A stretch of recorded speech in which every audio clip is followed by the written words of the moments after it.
네, 방금 말씀드린 대로 기록적인 폭염이 이어지면서 온열 질환자가 올해에만 벌써 2,800명을 넘어섰습니다. 네, 한편 8월 말 주당 35만 명의 코로나19 환자가 발생할 거라는 예상이 나왔는데요.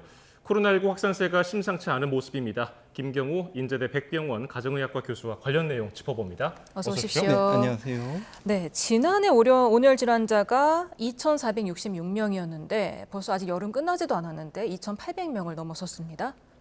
네, 그렇습니다. 지난해와 비교했을 때 대부분 이제 7월 말 8월 초에 가장 폭염이 많을 때, 폭염 관측 지점 수가 많을 때 온열 질환자가 많이 발생하고 또 온열 질환 사망자도 많이 발생했다가 지금쯤이면 감소세로 들어서야 되는데 올해는 이제 폭염이 지속되면서 여전히 많은 온열 질환자가 발생하고 있고 온열 질환 사망자 수 같은 경우에도 작년에는 이제 30명이었는데 지금은 이제 24명으로 보고되고 있는데 작년보다 더 줄었다고 보기에는 통계적인 유의성이나 아니면은 지금 온열 질환으로 치료를 받고 있다가 또 사후에 또 사망하시는 분도 있기 때문에 잠정 통계는 조금 더 지켜봐야 될 것 같고요.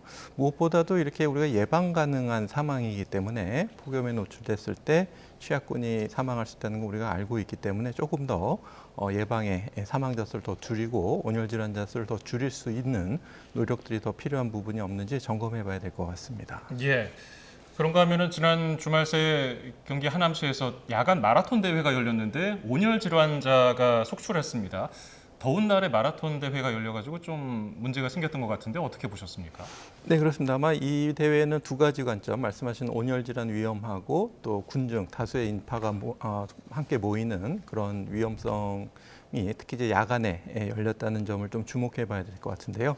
이미 그 폭염 시절에는 우리가 야외에서 작업하는 기준이라든지 스포츠 경기도 취소하도록 이렇게 지침이 있기 때문에 이미 존재하고 있는데 지금 이렇게 일반인들이 참여하는 야간에 이런 행사에 대한 어떤 특히 온열 환경에서의 그런 규정이나 지침 같은 것도 우리가 좀 미리 만들어 놓고 또 사전에 이 행사를 계획하고 또 참가자들이 신청할 때 취소되고 연기될 수 있다는 걸 미리 좀 공지를 하고 그러면은 좀 사전에 미리 준비했다고 하더라도 또 온열 이렇게 폭염이 지속될 걸 예상을 못했다고 하더라도 좀 이런 그 다중이 모이는 이런 행사는 조금 연기했어야 되지 않을까 하는 아쉬움이 많이 남습니다. 네, 이게 야간 마라톤이다 보니까 조금 더 그런 걸 예상을 못했을 수도 있겠지만 서울이 지금 29일 연속 열대야를 보이고 있고 인천도 27일 연속 열대야로 계속해서 열대야 신기록을 세우고 있습니다. 이런 상황에서는 조금 더 주의를 해야 되지 않을까요? 맞습니다. 특히 이제 관측 지점에서의 측정된 온도,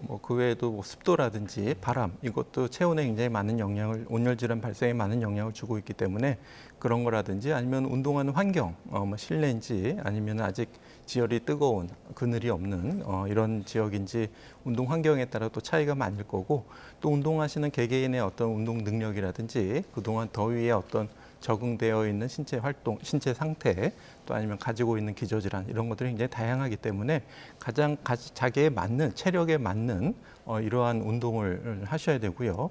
조금이라도 초기 증상이 생기면 좀 뭔가 피곤하고 힘들다 이렇게 느끼시면은 억지로 무리하지 마시고 중단하시고 휴식을 취하면서 증상을 지켜보셔야 되는데 이렇게 대회같이 좀 아마 체력을 넘어서는 좀 힘들더라도 좀 무리해서 이렇게 운동하게 되면은 충분히 온열 질환이 특히 이렇게 더울 때는 얼마든지 또 생길 수 있기 때문에 특히 야간에 운동하실 때 주의가 필요할 것 같고요.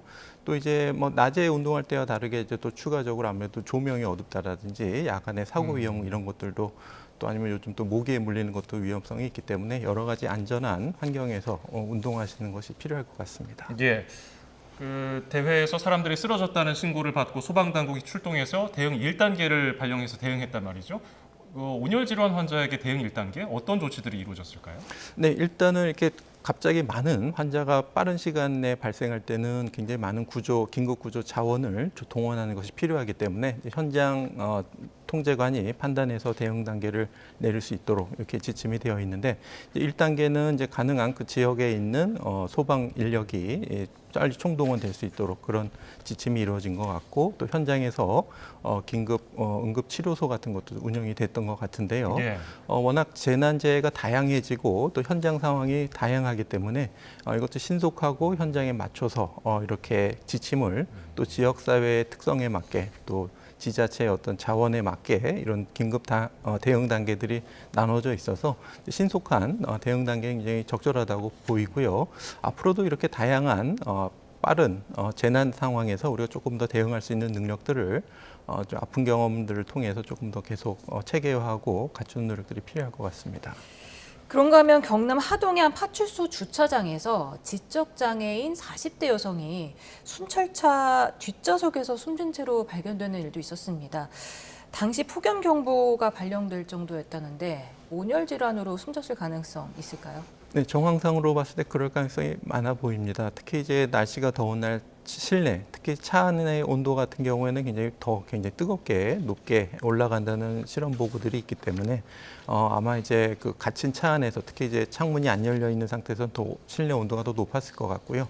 또 이제 아무래도 좀 인지 기능 장애, 지적 장애가 있는 경우에 이제 도움을 청하거나 그 위험한 환경을 벗어나는 능력이 좀 떨어졌을 거로 생각이 되고 온열 질환으로 최종 사망했는지 지금 부검을 의뢰 중이라고 알려져 있는데 다른 질환에 의한 사인은 없는지 외상이라든지 약물이라든지 다양한 질환에 대한 배제 진단을 한 다음에 온열 질환 가능성이 높으면 아마 말씀하신 온열 질환 그 중에서도 열사병 중심 체온이 40도 이상 올라가게 되면서 여러 가지 장기가 손상돼서 사망하게 되는 열사병으로 인한 사망 위험성으로 좀 추정해 볼 수 있을 것 같습니다. 예, 온열 질환의 대표적인 사례로는 방금 말씀하신 열사병 그리고 일사병도 있고요, 열탈진도 있고 여러 가지가 있는데 어떻게 구분되는지 좀 헷갈려요.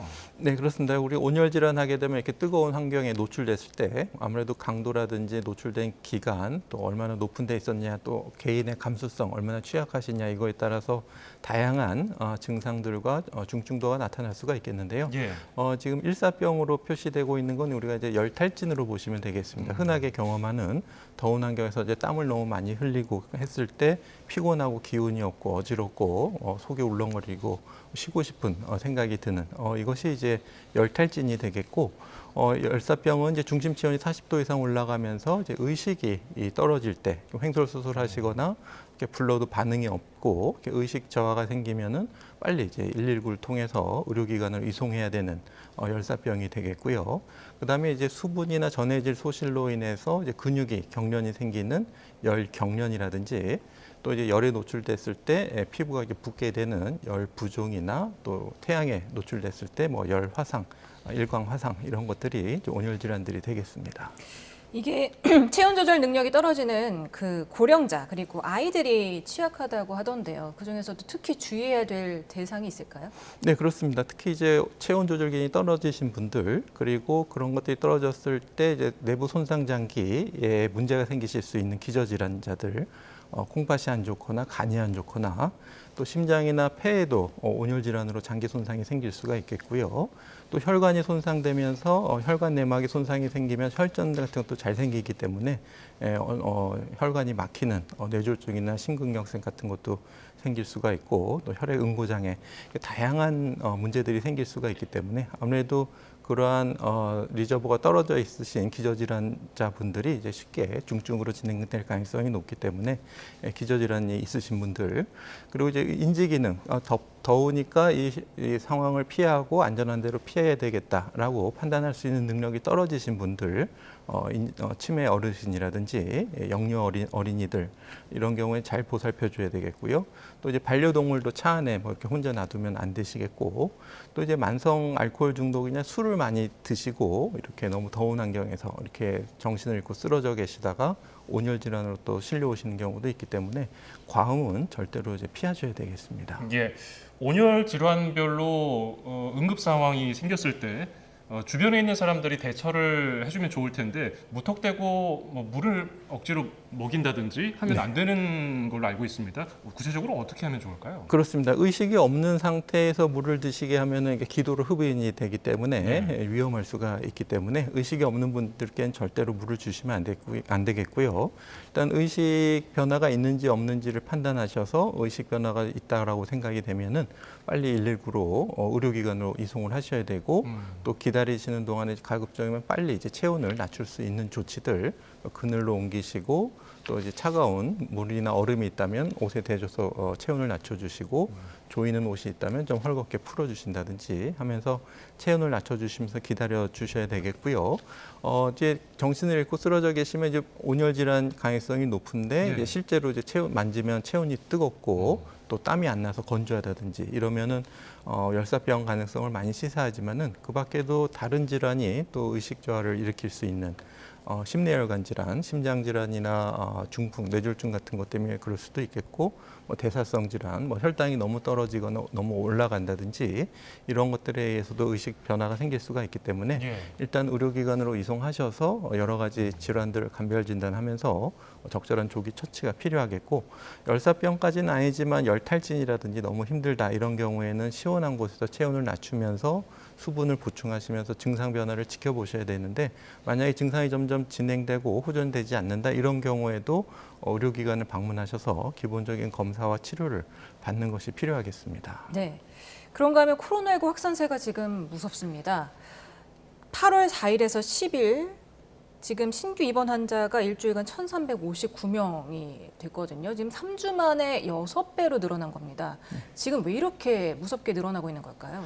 네, 아마도 이제 여러 가지 원인들, 그러니까 이제 우리가 가을에 예방 접종하면서 생겼던 이런 항체나 면역력들이 지금 이제 면역 기억력이 떨어지면서 이제 감소하고 있는 상태고, 또 최근에 계속 변이를 일으키면서 면역 회피력이 증가한 바이러스들이 점점 우세종으로 되면서 면역 회피 능력이 뛰어나게 됐고, 특히 이제 또 이제 환경적인 요인, 인구 이동이 많거나 또 밀폐된 실내 환경.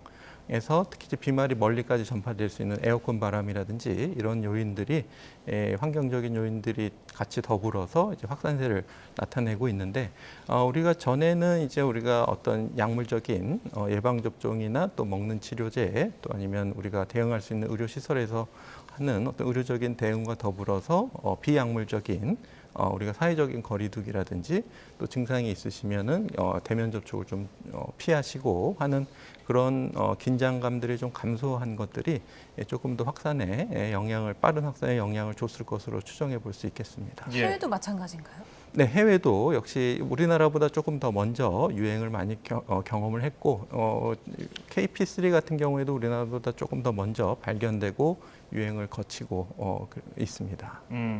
지금 입원 환자만 조사한 결과이기 때문에 이게 사실 숨은 환자들이 더 많은 거 아니냐 이런 우려가 있거든요. 실제로 뭐 외래 환자라든지 현장에서 보실 때는 어떠세요?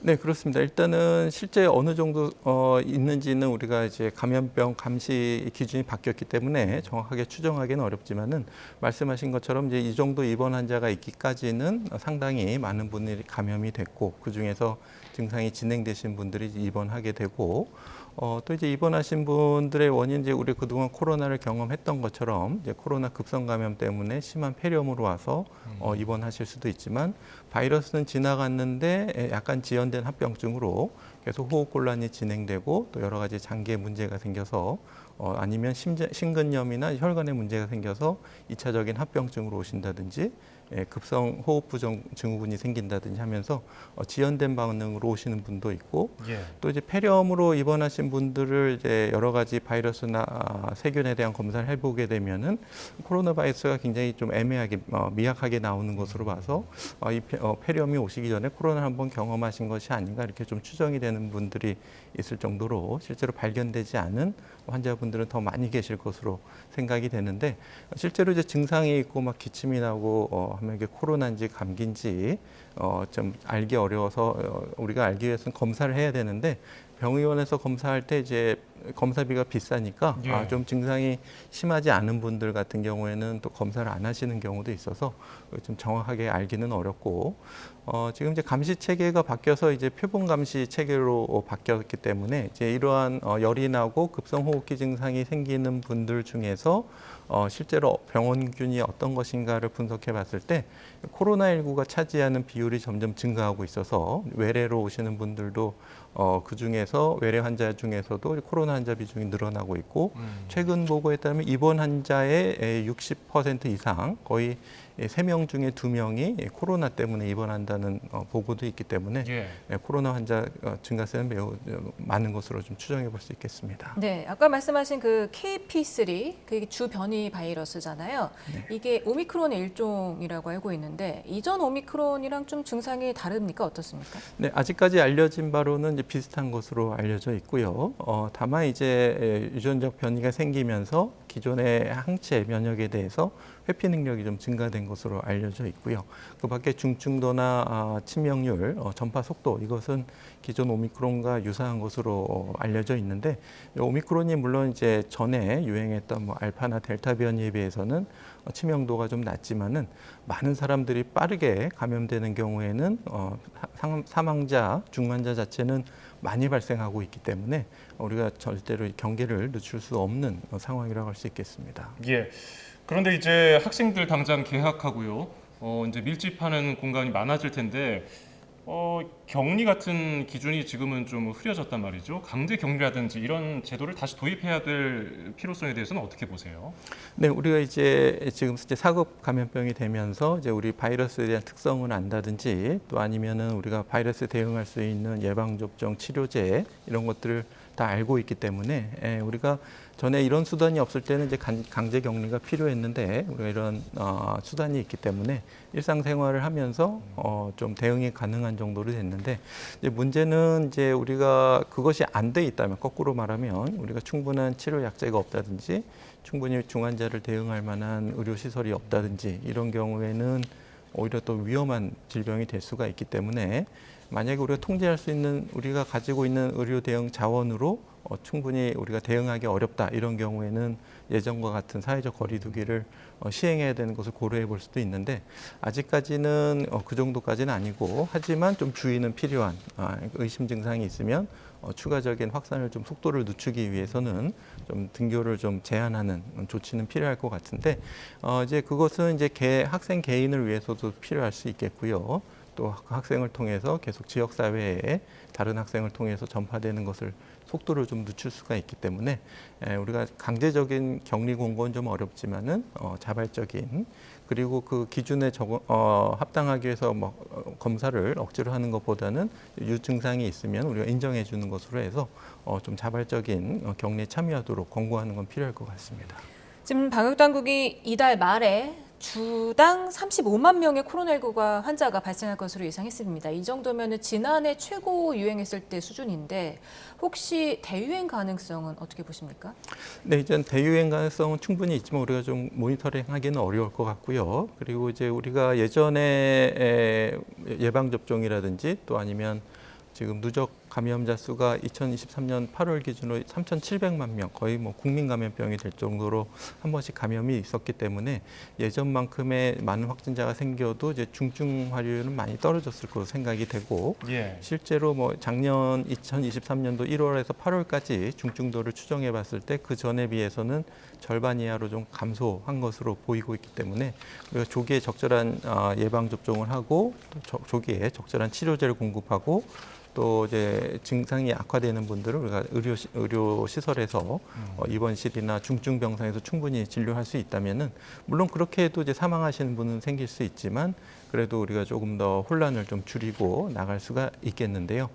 이제 문제는 이제 코로나 감염으로 인해서 중환자가 되거나 사망하시는 분도 문제지만은 그 과정에서 이제 중환자 병상을 많이 소요하기 때문에 또 한 번 입원하시면 인공호흡기나 이런 것들을 막 몇 주씩 달고 계시기 때문에 다른 중환자분들이 이제 입원할 수 있는 중환자 병상이 많이 줄어들게 되고 그러면 우리 다른 비코로나 중환자를 진료할 수 있는 여력이 많이 떨어지기 때문에 중환자 입원이 안 되면 또 응급실에서도 중환자를 받을 수가 없기 때문에 계속 연쇄 현상이 생길 수가 있어서 우리가 이제 최대한 중환자를 줄이고 중환자 병상을 충분히 확보하고 할 수 있는 의료 대응 체계도 점검을 해서 갖추는 것이 필요하고 이것을 이제 물리적으로 늘리는 것보다는 환자 발생을 줄일 수 있는 노력들 그러니까 고위험군에게 적극적으로 예방 접종을 권고하고 고위험군이 한꺼번에 많이 감염되지 않도록 감염 취약 시설을 보호하고 또 예방 접종을 적극 권고하고 조기 치료제를 고위험군께 조기 투약할 수 있는 노력들이 함께 이루어져야 될 것으로 생각이 됩니다. 지금 코로나19를 진단받으려면은 직접 본인이 돈을 지불해야 하고요. 그런데 진단을 코로나19로 받더라도 치료제가 없어서 치료제를 받지 못해서 다른 뭐 해열제라든지 뭐 두통약 이런 걸로 그냥 버티는 분들이 계시다고 하는데 치료제 수급은 제대로 될까요? 지금 치료제가 재고가 0은 아닌 것 같은데요. 예. 지금 통계에 알려진 자료에 의하면 요청하는 것의 6분의 1 정도밖에 수급이 안 된다고 이제 알려져 있고요. 예. 즉 치료 추가적으로 확보한다고 알려져 있지만 이제 현장에도 보급되기까지는 시간이 걸릴 것 같아서 이렇게 물론 이제 예방 접종을 하시고 65세 이상 어르신들 중에서도 증상을 또 가볍게 가시는 분들도 있고. 또 이제 진단 시기에 증상이 있었지만 또 이미 좀 호전 추세에 보이시는 분들은 우리가 이제 치료제 대상이지만 조금 좀 기다려 볼 수도 있는 부분이 있긴 한데 그래도 이제 고위험군 같은 경우에는 조기에 치료제를 사용하는 것이 중증화 진행률을 낮출 수가 있기 때문에 또 이제 몸이 아프신 분들이 이제 이 코로나 먹는 치료제를 구하려고 여기저기 전화하고 가고 더운데 다니시는 것이 어렵기 때문에 예. 이건 좀 사전에 준비를 못한 것은 조금 좀 문제가 있고 아쉬운 점이 좀 많다고 볼 수 있겠습니다. 네, 지금 10월부터 새 변이에 효과가 있는 신규 백신 접종이 예정돼 있습니다. 그런데 보니까 지금 국내에 도입된 기존 백신 가운데 30% 가까운 28%가 폐기됐더라고요. 그 주된 이유가 유효기간 경과였습니다.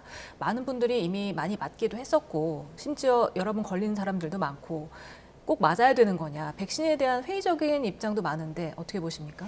네, 그렇습니다. 백신에 대한 어떤 좀 잘못된 보도 아니면은 좀 잘못 끼워 맞추기를 통해서 부작용을 좀 과대시키는 그런 보도들이 좀 많았고, 근데 사실 그런 보도들이 조금 더 대중의 관심을 클릭수를 더 높일 수 있긴 하지만은 조금 더 팩트에 기반한 보도들이 좀 많이 이루어져야 될 것 같고요. 백신은 이제 과학적으로 안전성과 효과성이 증명된 백신들이기 때문에 충분히 적극적으로 백신을 맞는 것이 중요하고 유효한 것은 사실이고요. 물론 이제 일부 이상 반응이 생길 수가 있고 또 우리가 그걸 알고 있기 때문에 이상 반응이 생겼을 때 조기에 우리가 대응할 수 있는 예방 접종하고 특히 아나필락시스 반응에 대해서는 의료기관에서 15분 내지 30분 정도 관찰한다든지 하면서 우리가 백신에 대한 이상 반응 피해를 충분히 좀 조절하면서 맞으시는 것이 필요하겠고요. 문제는 이제 백신 폐기량을 좀 줄일 수 있으면 제일 좋겠죠. 예. 모자라는 것보다는 좀 남는 것이 좋을 수는 있겠지만 지금 말씀하신 것처럼 국민들의 어떤 백신 접종 참여도가 많이 떨어진 것은 이제 문제가 되겠고 계속 변이하는 변이하는 바이러스에 대해서 신규 접종을 해주시지 않게 되면 올해와 같이 이제 신규 새로운 변이 바이러스에 대한 유행이 계속 앞으로도 올 수가 있기 때문에 물론 이제 우리가 백신을 개발하고 또 유행하는 변이 바이러스들은 변이의 변이를 거듭하긴 하지만은 그래도 가장 신규 백신을 맞아주시는 것이 새로 나온 변이에 대해서 효과가 있고 물론 아직까지는 이제 의학계에서도 고민은 이제 만약에 지금 나온 JN1 백신을 가을에 했을 때 그리고 고위험군 같은 경우에 내년 봄에 한 번 더 한다고 했을 때 내년 2025년도에 유행하는 변이에 대해서 어느 정도 효과가 있을까는 여전히 의문이기 때문에 거기에 대한 숙제는 풀어야 되지만 일단 최근에 유행하는 변이, 특히 가을 겨울에 유행하는 변이에 대해서는 지금 올 10월에 하시는 백신 접종에 적극적으로 참여해 주시는 것이 우리나라 의료 시스템도 지키고 또 개인의 건강도 지킬 수 있는 중요한 전략이라고 할 수 있겠습니다. 예, 이슈플러스 도움 말씀에 김경우 인제대 백병원 가정의학과 교수였습니다. 오늘 말씀 고맙습니다. 감사합니다. 네, 감사합니다.